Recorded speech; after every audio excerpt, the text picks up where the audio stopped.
So the Chief Executive of the Unique Safeguarding Group, Jim Gamble, is here. We're at this event, of course, it's CYBERISLE, and we talked to your colleagues here about, of course, safer schools only a few weeks ago, and this is still a massive thing that's ongoing, and this is what this is about today, really, isn't it? Well, this is part of our ongoing commitment to the school communities in the Isle of Man. Virtually every school now within this island has access to the Safer Schools app. Not only does that save the school money when it comes to how they communicate with parents about the PTA or other events, it actually contains safeguarding information that's contemporary, credible and relevant. So when something happens that parents need to know, when TikTok changes or Instagram introduces the new private threads approach, we send them a short video, and in 30 to 40 seconds they're able to watch that and at least have an understanding of what the risks might be and what they can do to help their children. And are the risks any different these days? Are they getting worse? I mean, there's always a new angle, isn't there, to try and get information out of people? Well, if you step outside the Isle of Man and look at a UK context, there's been a 700% increase in those individuals online looking to hurt our children. And no amount of water is going to make your children safer. So ultimately, when children step into that online space, there are more predators than ever seeking to engage them. We know from a recent study by the Internet Watch Foundation that the vast majority of live streaming images that are being propagated on the net are actually produced by children themselves. So in the first instance, it's about children self-generating images and then other people taking them and repurposing them.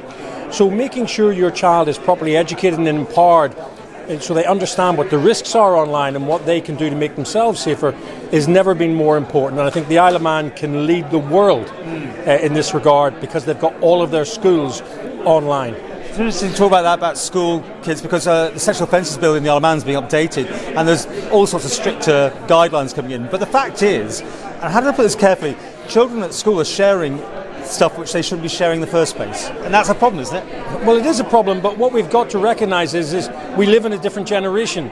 You know, whenever I was a boy in Ireland, my favourite magazine at 12 years of age was the Kay's Women's Underwear Catalogue.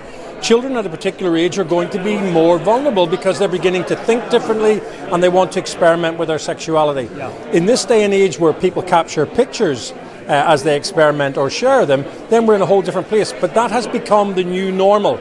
So pretending that it hasn't doesn't help.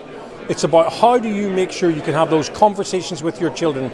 And if you are one of the safer schools in the Isle of Man and you're a parent, make sure you've got that app. Make sure you're using it. Make sure your child has it.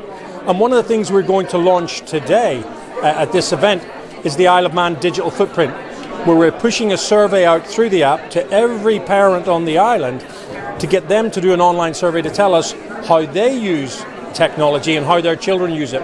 Once we have that, that will help health, criminal justice and social care consider how they best configure their services to play their part, because most online harms have offline roots. It's the examples people set offline. It's the celebrity, reality TV that makes children want to celebritize themselves. So having a good understanding about how technology can exacerbate that, can increase the risk, is just so important. Now, you've been to most schools on the Isle of Man. I think you come back for some secondary follow-ups. What was the response like? Response on the Isle of Man has been brilliant. The kids on the Isle of Man, they're intuitive users, they're excited about using it. We've got really good support from the Department of Education, and that's what you need. You need support at the front end and you need support at the governmental end. So if we can capitalise on that, we really can make a huge difference to making people safer from a digital perspective, and that's good for everybody. Before we go, I must just point out, you might look familiar to viewers on Netflix, the Madeleine McCann programme. You featured heavily in that. Can you outline how you got involved? What did you bring to that programme? At the time, I was the Chief Executive of the Child Exploitation and Online Protection Centre, and ultimately we were one of the first agencies to become involved to support local policing in the Algarve and the Foreign Office's response to that. So it's a complex and difficult case. It triggers emotions in lots of people. We see the best of people and the worst of people through it. And I have had an involvement with the case for some time, and really the Netflix documentary speaks for itself. Yeah. But ultimately it's another lesson with regards to how we keep our children safe.